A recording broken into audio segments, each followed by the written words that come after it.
का हो रसनवा लेवे ना चलबी। चला चलल जा चला चला चला चला।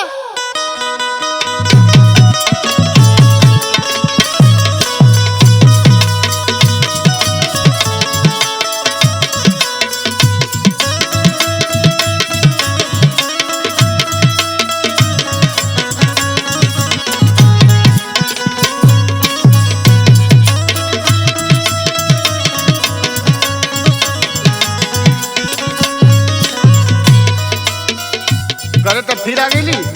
का करी हो क्या बात तो से कहली कि तोर राशन कार्ड में नाम ना तो के राशन ना मिली तो कह दे भी यहाँ काहे ना ना हा कहली तो ना हा। अरे हम ऑनलाइन करबौले रहनी करवाइले वाले जाके प्रधान से पूछिया मत आओ। अब इन आउ जन सेवा केंद्र एठे मठिया पे जौन खुलल हाँ। वहाँ गए लनी अपने आँखी करवाए के आईनी। यहाँ तो नाम ना दिखा तो हम तो के राशन ना दे एक बार बोल दिली कि यहाँ से चल जो। ए कोटेदार सुना टाइट मत हमसे बोला। अरे काहे सखी अब तो हम समझाए दे कैसन करवा दो हो। तो मैं मेहरारू समझ के बोलत हवा। मेहरारू ना समझत है। मेहरारू समझ तो अभी तू ना जानत हवा योगी जी के। तो का करबू अब जाए के FIR दर्ज कर। FIR करबो। हाँ चल चल सखी चल। सुना हम तो के बतावत हिला। बताओ। अब की मिलल नहीं हो सुनत हवा ना। अब की मिलल नहीं कोटा के रसनवा हो पर धनवा नमवा कटल सा हमार हो।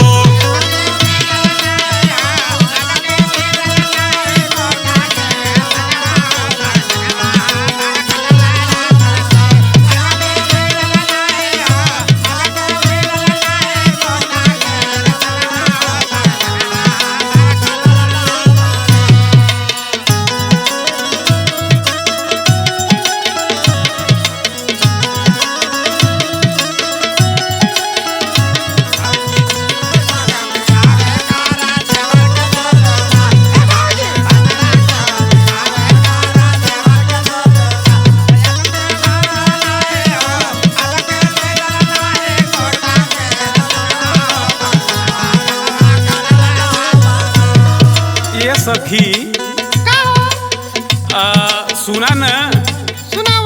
ई जवन कोटेदरवा पर धनवा हाँ। ई दोनों मरखौकवा जवन मिलल हम।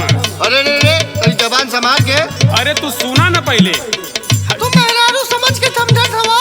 हाँ चढ़वा दू हमरे पे। मेहरारू समझ के ऊ कुल हमारे साथे कवन खेला खेलत हम। तू सुना कैसन सुना जब जब यहाँ लाइन करवाई दिहले डिलीट कर। जब जब यहाँ लाइन करवाई दिहले डिलीट करवाई। दागा कैले से सरवा हो दागा कैले से सरवा भैया कोटे दरवा हो पर धनवा नमवा कटल सा हमार हो।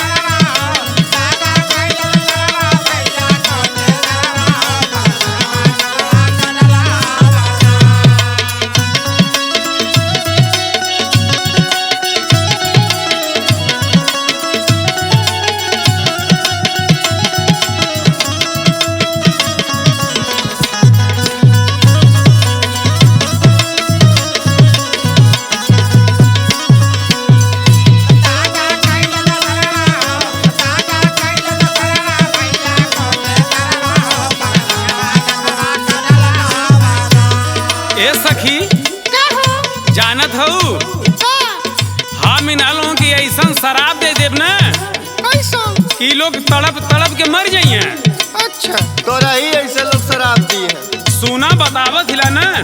सुनाओ। जे गरीबवन के सताई वो मिट्टी में मिली। जे गरीबवन के सताई वो मिट्टी